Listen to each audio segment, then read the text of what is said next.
Okay, की state काय आहे, स्टेट या कॉन्सेप्टच्या ॲम्बिटमध्ये काय काय गोष्टी येतात हे आपल्याला आर्टिकल 12 समजल्यानंतर लक्षात येईल.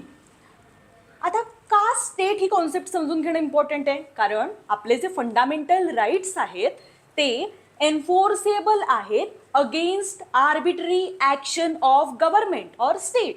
म्हणजेच स्टेटने जर तुमचे कोणत्याही प्रकारचे हक्क, फंडामेंटल राईट्स जर व्हायोलेट केले तर काय होईल, तर तुम्ही आर्टिकल 32 अंडर सुप्रीम कोर्टमध्ये जाऊ शकता, थेट सुप्रीम कोर्टात जाऊ शकता आणि रिट दाखल करू शकता. ओके, इथपर्यंत क्लिअर आहे. पण जर हे स्टेटच्या अगेन्स्ट आहेत फंडामेंटल राईट्स, तर आपल्याला एक गोष्ट लक्षात घ्यावी लागेल की स्टेट काय आहे.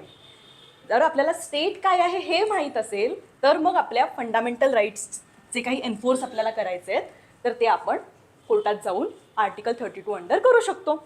सो आर्टिकल 12 या अर्थानं महत्त्वाचं आहे. काय आहे आर्टिकल 12? डेफिनेशन.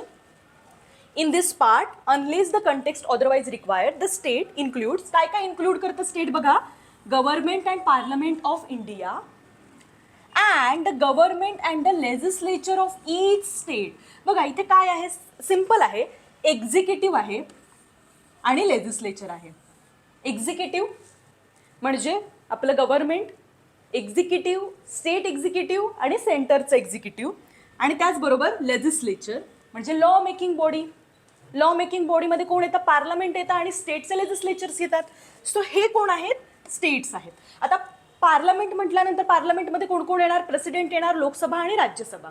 आणि एक्झिक्युटिव्ह म्हटल्यानंतर कोण येणार, प्राईम मिनिस्टर आणि काउन्सिल ऑफ मिनिस्टर्स. आणि स्टेट एक्झिक्युटिव्हमध्ये कोण येणार, चीफ मिनिस्टर आणि काउन्सिल ऑफ मिनिस्टर्स.